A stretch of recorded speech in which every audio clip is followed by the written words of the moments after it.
ان الحمد للہ نحمده ونستعینه ونستغفره ونعوذ باللہ من شرور انفسنا ومن سیئات اعمالنا من یهده اللہ فلا مضل له ومن یضلل فلا ہادی له واشهد ان لا الہ الا اللہ وحدہ لا شریک له واشهد ان محمدا عبدہ ورسولہ اما بعد فإن خیر الحدیث کتاب اللہ وخیر الہدی ہدی محمد صلی اللہ علیہ وسلم وشر الامور محدثاتها وكل محدثة بدعة وكل بدعة ضلالة وكل ضلالة في النار یا ایھا الذین آمنوا اتقوا اللہ حق تقاته ولا تموتن الا وانتم مسلمون یا ایھا الناس اتقوا ربکم الذی خلقکم من نفس واحدہ وخلق منها زوجها وبث منهما رجالا كثيرا ونساء واتقوا اللہ الذی تساءلون به والارحام ان اللہ کان علیکم رقیبا یا ایھا الذین آمنوا اتقوا اللہ وقولوا قولا سدیدا یصلح لکم اعمالکم ویغفر لکم ذنوبکم ومن یطع اللہ ورسولہ فقد فاز فوزا عظیما اما بعد فاعوذ باللہ من الشیطان الرجیم بسم اللہ الرحمن الرحیم ان اللہ وملائکتہ یصلون علی النبی یا ایھا الذین آمنوا صلوا علیہ وسلموا تسلیما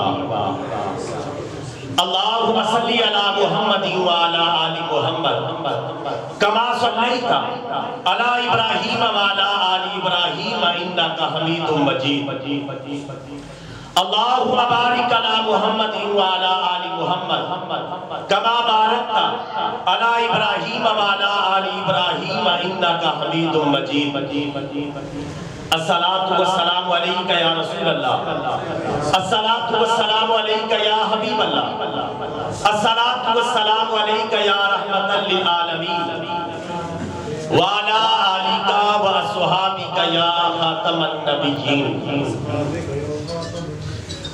واجب الاحترام برادران اسلام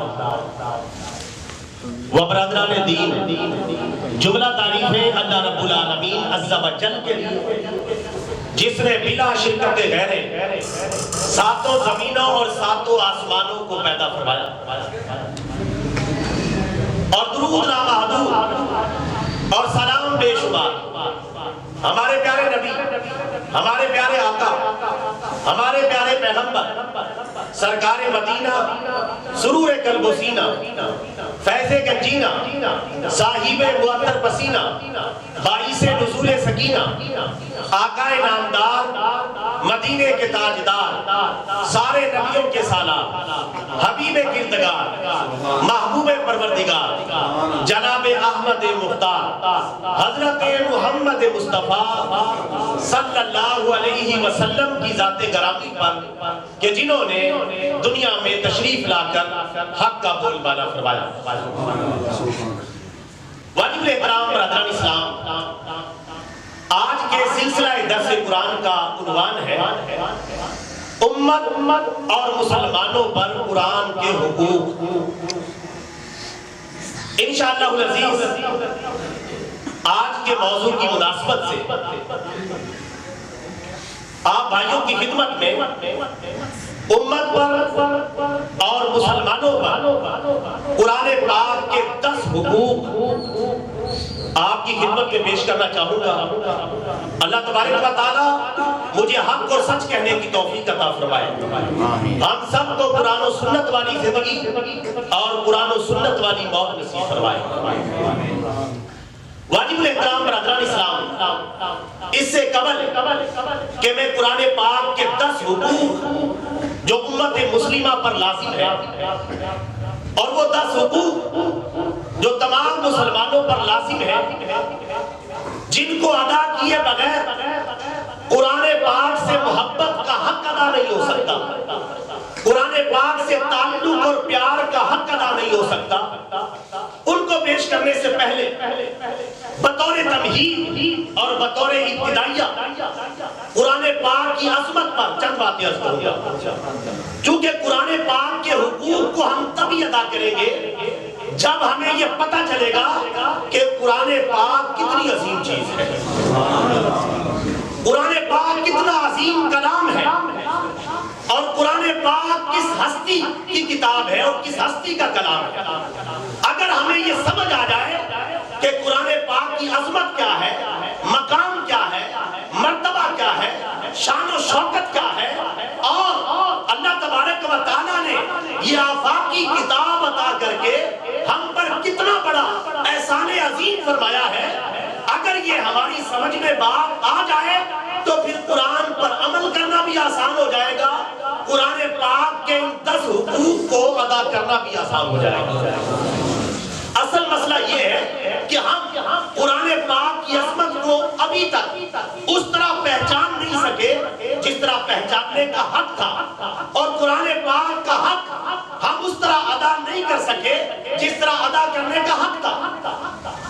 کسی شاعر نے کیا خوب کہا ہے، درس قرآن گر ہم نے نہ بھلایا ہوتا، یہ زمانہ نہ زمانے نے دکھایا ہوتا، چاٹ ڈالی کتب ہم نے فلسفہ انگلش کی، ہاتھ بھولے سے بھی قرآن کو لگایا ہوتا، اور گر تم ہی خواہی مسلمان زیستن نیست ممکن جزبہ قرآن زیستن، اور وہ معزز تھے زمانے میں مسلمان ہو کر، اور ہم خار ہوئے تاریخ قرآن ہو کر، اور گر عمل ہی نہیں تو پھر قرآن میں کیا رکھا ہے، گر عمل ہی نہیں تو پھر قرآن میں کیا رکھا ہے، گو لاکھ اسے سینے سے لگا رکھا ہے۔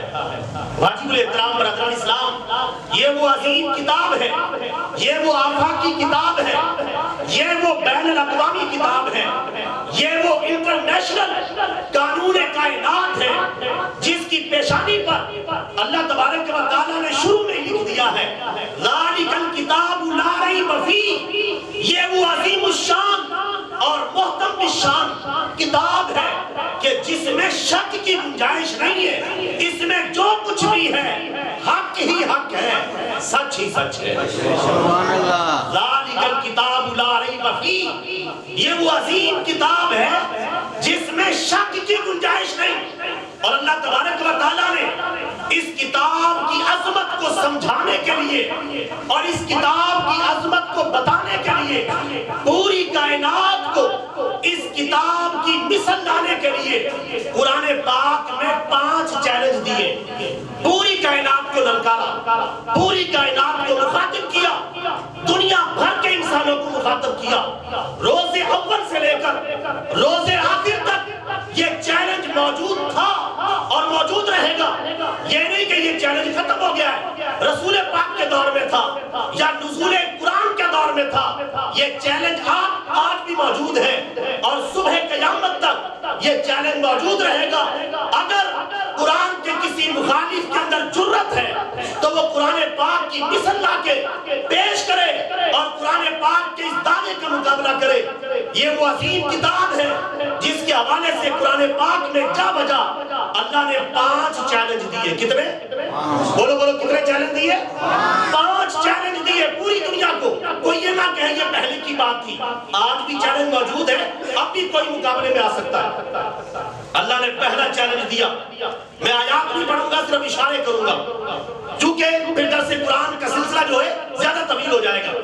پہلا چیلنج اللہ تعالیٰ نے دیا، پوری دنیا کو چیلنج دیا، اگر تم اس کو اللہ کی کتاب نہیں مانتے، اللہ کا کلام نہیں مانتے تو پھر اس جیسی کتاب بنا کر لے آؤ۔ جاؤ ساری دنیا کے جن اور انسان جمع ہو جاؤ، زمین و آسمان کی ساری مخلوق جمع ہو جائے، سب سر جوڑ کر بیٹھ جائے، جدید و قدیم دماغ اکٹھے ہو کر بیٹھ جائے اور اس جیسی کتاب بنا کر لے آئے۔ فرمایا تم سارے جڑ کر، سارے سر جوڑ کر بیٹھ جاؤ، دنیا بھر کی ٹیکنالوجی اور سائنس کو استعمال کرو، اپنی ذہانت اور فطانت کو استعمال کرو، اس جیسی جیسی کتاب بنا کر نہیں لا سکتے.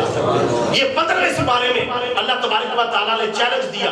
جب دنیا اس چیلنج کا مقابلہ نہیں کر سکی اور اس چیلنج کا جواب نہیں لا سکی تو اللہ نے پھر دوسرا چیلنج دیا. دوسرا چیلنج پارہ نمبر 12 کے اندر دیا. اللہ نے فرمایا اے دنیا والو اگر اس جیسی کتاب بنا کر نہیں لا سکتے چلو اس جیسی 10 صورتیں بنا کر لے آؤ. ساری دنیا کے لوگ مل جاؤ, جدید و قدیم سارے فلسفے اور منطق پڑھنے والے مل جاؤ, اس جیسی 10 صورتیں بنا کر لے آؤ. لیکن دنیا اس چیلنج کو بھی قبول نہیں کر سکی. پھر اللہ تبارک و تعالیٰ نے تیسرا چیلنج دیا. ارشاد فرمایا اگر اس جیسی کتاب بنا کر بھی نہیں لا سکتے 10 صورتیں بنا کر بھی نہیں لا سکتے چلو اس جیسی ایک صورت ہی بنا کر لے آؤ. فاتو بھی صورت من مثلی ہی, اس جیسی ایک صورت ہی بنا کر لے آؤ. سب سر جوڑ کر بیٹھ جاؤ. قرآن پاک کی سب سے چھوٹی سورہ مبارکہ سورہ کوثر ہے. چلو سورہ کوثر جیسی ایک چھوٹی سی سورہ مبارکہ ہی بنا کر لے آؤ. لیکن دنیا اس چیلنج کا مقابلہ بھی نہیں کر سکی. اللہ نے پھر چوتھا چیلنج دیا. فرمایا اس جیسی کتاب بنا کر بھی نہیں لا سکتے, 10 صورتیں بنا کر بھی نہیں لا سکتے, اس جیسی ایک صورت بھی بنا کر نہیں لا سکتے تو چلو پھر اس جیسی ایک آیت ہی بنا کر لے آؤ. اس جیسی ایک آیت بنا کر لے آؤ. ایک آیت کھلا چیلنج ہے, اس جیسی ایک آیت بنا کر لے آؤ. لیکن دنیا اس چیلنج کو بھی قبول نہیں کر سکی. پھر اللہ نے 5واں چیلنج دیا. پارہ نمبر 27 میں فرمایا فَلْيَأْتُوا بِحَدِيثٍ مِثْلِهِ إِن كَانُوا صَادِقِينَ. اگر اس جیسی کتاب بنا کر بھی نہیں لا سکتے, 10 صورتیں بنا کر بھی نہیں لا سکتے, اس جیسی ایک صورت بھی بنا کر نہیں لا سکتے, ایک آیت بھی اس کی طرح بنا کر نہیں لا سکتے, فَلْيَأْتُوا بِحَدِيثٍ مِثْلِهِ إِن كَانُوا صَادِقِينَ. چلو اس جیسی ایک بات ہی بنا کر لے آؤ, ایک چھوٹی سی بات ہی بنا کر لے آؤ اگر تم اپنے دعوے میں سچے ہو. لیکن الحمدللہ یہ کتاب اللہ کا روز اول سے چیلنج ہے. نہ پہلے کوئی قبول کر سکا, نہ آج کے دور میں قبول کر سکا ہے, نہ صبح قیامت تک کوئی قبول کر سکے گا, چونکہ یہ انسانوں کا بنایا ہوا کلام نہیں ہے, یہ اللہ تعالیٰ کا نازل کردہ کلام ہے. یہ وہ عظیم کتاب ہے جو اللہ تبارک و تعالیٰ نے اپنے پیارے پیغمبر حضرت محمد مصطفیٰ صلی اللہ علیہ وسلم کے قلب اطہر پر نازل کیا ہے. حضرت جبریل کی وساطت سے نازل کیا ہے. 23 سال کے عرصے میں تھوڑا تھوڑا اسے نازل کیا ہے, اور یہ وہ کتاب ہے. اللہ فرماتا ہے لو انزلنا ھذا القرآن علی جبل لرأیتہ خاشعا متصدعا. اگر ہم اس قرآن کو پہاڑوں پر اتار دیتے تو قرآن کی ہیبت اور عظمت کی وجہ سے پہاڑ دب جاتے, ریزہ ریزہ ہو جاتے, اس کا تحمل نہ کر سکے. لیکن قلب محمد نے اس کا تحمل کر لیا ہے. یہ وہ عظیم کتاب ہے جو آج ہمارے پاس موجود ہے, ہمارے گھر میں موجود ہے, ہماری مسجد میں موجود ہے, ہمارے منبر و محراب پر موجود ہے, ہمارے دفتروں میں موجود ہے. یہ وہ کتاب ہے جس کی میرے بھائیوں ہم قدر نہیں کر پا رہے, اس کتاب کی عظمت کو نہیں پہچان پا رہے. یہ وہ کتاب ہے میرے اور آپ کے پیارے نبی حضرت محمد مصطفیٰ صلی اللہ علیہ وسلم نے ارشاد فرمایا جو اس کا 1 حرف پڑھے گا اس کے لیے 10 نیکیاں, جو 2 حرف پڑھے گا اس کے لیے 20 نیکیاں, جو 3 حرف پڑھے گا اللہ تعالیٰ اس کے نامہ اعمال میں 30 نیکیاں دے. آپ صلی اللہ علیہ وسلم نے فرمایا میں نہیں کہتا الف لام میم 1 حرف ہے, الف علیحدہ حرف ہے, لام علیحدہ حرف ہے, میم علیحدہ حرف ہے. جو صرف الف لام میم پڑھے گا اس کے نامہ اعمال میں 30 نیکیاں درج کر دی جائیں. صرف الف لام میم پڑھے, اور جو پوری سورہ فاتحہ پڑھے, جو پوری سورہ بقرہ پڑھے, پوری سورہ آل عمران پڑھ جائے, پوری سورہ نساء پڑھ جائے, پوری سورہ مائدہ پڑھ جائے, پورا قرآن پڑھ جائے, اس کی نیکیوں کا اندازہ کون لگا سکتا ہے؟ ریاضی کی دنیا جواب دے جائے گی, ہندسے کی دنیا جواب دے جائے گی, کیلکولیٹر کی اور کمپیوٹر کی دنیا جواب دے جائے گی. اللہ اپنے کلام کو پڑھنے پر 1 حرف پر اتنی زیادہ نیکی عطا فرماتا ہے. میرے بھائیوں جب ہم قرآن کو نہیں پڑھتے اور اس کو نہیں تھامتے، اس کی تلاوت نہیں کرتے، تو روزانہ کی بنیاد پر ہمارا کتنا نقصان ہو رہا ہے اندازہ کریں۔ اگر کاروبار میں روزانہ 10 روپے کا بھی نقصان ہوتا رہے تو کاروبار ڈوب جاتا ہے۔ ہم کتنے فکر مند ہو جاتے ہیں کہ مجھے 1 روپے کا لاس آیا ہے، مجھے 10 روپے کا نقصان ہو رہا ہے، کہیں میرا کاروبار ڈوب نہ جائے، اسی وقت ہم چوکنا ہو جاتے ہیں اور اپنے کاروبار کو سنبھالتے ہیں۔ لیکن میرے بھائیوں، روزانہ کی بنیاد پر کتنی نیکیوں کا نقصان ہو رہا ہے، ہمیں اندازہ نہیں۔ آج کتنے مسلمان ہیں جنہیں قرآن پڑھنا آتا ہے اور پھر صحیح پڑھنا آتا ہے اور پھر روزانہ پڑھتے ہیں، کتنے مسلمان ہیں؟ میرے بھائیوں سوچیں، ہم میں سے ہر ایک بندہ اپنے گریبان میں منہ ڈال کے سوچے، کیا وہ قرآن کا حق ادا کر رہا ہے؟ رسول پاک صلی اللہ علیہ وسلم نے فرمایا القرآن حجت لک او علیک او کما قال۔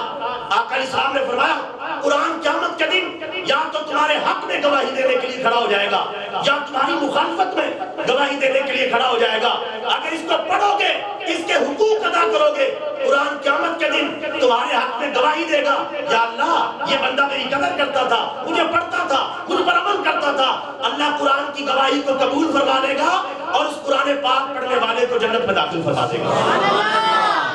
اور جس بد نصیب کی مخالفت میں قرآن پاک میدان قیامت میں کھڑا ہو گیا، اس کے پاس بچنے کا کیا آپشن رہ جائے گا؟ بچنے کا کیا اس کے پاس جو ہے راستہ رہ جائے گا؟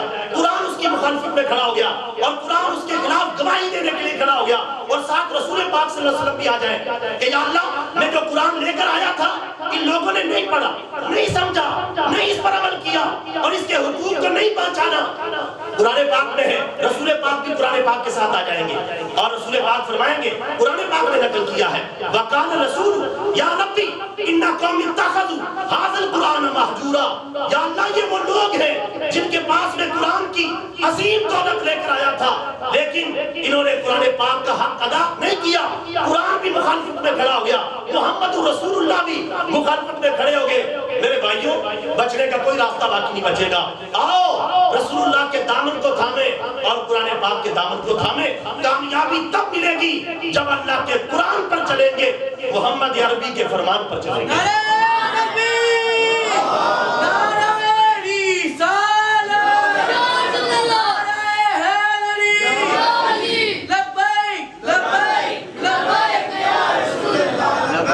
کامیابی کب ملے گی؟ جب اللہ کے قرآن پر چلیں گے اور محمد عربی صلی اللہ علیہ وسلم کے فرمان پر چلیں گے۔ سنیں رسول پاک کا فرمان، مشکات المصابیح کے اوراق پر لکھا ہوا ہے۔ آقا علیہ السلام نے ارشاد فرمایا جس بندے کو قرآن کی دولت ملی، توجہ، جس بندے کو قرآن پاک کی دولت ملی اور اس نے قرآن پاک کی دولت اپنے پاس ہونے کے باوجود اس سے زیادہ قیمتی چیز کسی اور کے پاس سمجھی تو اس بندے نے قرآن پاک کا حق ہی ادا نہیں کیا، قرآن پاک کی عظمت کو نہیں پہچانا، کیونکہ قرآن پاک سے بڑھ کر کائنات میں کوئی دولت نہیں ہو سکتی۔ جس کے پاس قرآن کی دولت ہے اس کے پاس کائنات کی ہر چیز کی دولت ہے۔ ایک بندے نے گزشتہ زمانے میں یہ عہد کیا میں اپنی بیٹی کو شادی کے موقع پر دنیا کی ہر چیز دوں گا، لیکن جب شادی کا موقع آیا وہ غریب اور کنگال ہو گیا، کچھ بھی دینے کی پوزیشن میں نہیں تھا۔ حضرت امام شافعی کے پاس گیا اور پوچھا کہ میں یہ قسم کھا چکا ہوں لیکن اب کیا کروں؟ آپ نے فرمایا اپنی بیٹی کی شادی میں قرآن پاک تحفہ دے دو، گویا کہ تم نے سب کچھ دے دیا۔ قرآن پاک جب تم نے دے دیا تو سب کچھ ہی تم نے دے دیا ہے، کیونکہ قرآن پاک وہ کتاب ہے وَلَا أَصْغَرَ مِنْ ذَلِكَ وَلَا أَكْبَرَ إِلَّا فِي كِتَابٍ مُبِينٍ۔ نہ کوئی چھوٹی چیز نہ کوئی بڑی چیز ایسی موجود ہے مگر اس کتاب مبین میں لکھی ہوئی ہے۔ وَلَا رَطْبٍ وَلَا يَابِسٍ إِلَّا فِي كِتَابٍ مُبِينٍ۔ نہ کوئی خشک چیز نہ کوئی تر چیز ایسی موجود ہے مگر اس قرآن پاک میں لکھی ہوئی ہے۔ مَا فَرَّطْنَا فِي الْكِتَابِ مِنْ شَيْءٍ۔ اللہ فرماتے ہیں ہم نے کسی چیز کو نہیں چھوڑا، ہر چیز کو قرآن پاک میں کھول کر بیان کر دیا ہے۔ تبیان لکل شیء، یہ ہر چیز کا روشن بیان ہے۔ یہ وہ عظیم کتاب ہے میرے بھائیوں جس کے پڑھنے اور پڑھانے والے کے بارے میں میرے اور آپ کے پیارے مدنی آقا سب پڑھو صلی اللہ علیہ وسلم، آپ صلی اللہ علیہ وسلم نے فرمایا خیرکم من تعلم القرآن وعلمہ، تم میں سے سب سے بہترین، سب سے اعلیٰ ترین، سب سے افضل ترین آدمی وہ ہے جو خود قرآن پڑھتا ہے اور دوسروں کو پڑھاتا ہے۔ سب سے افضل یہ نہیں فرمایا صدر افضل ہے، وزیر اعظم افضل ہے، وزیر اعلیٰ افضل ہے، گورنر افضل ہے، دولت مند افضل ہے،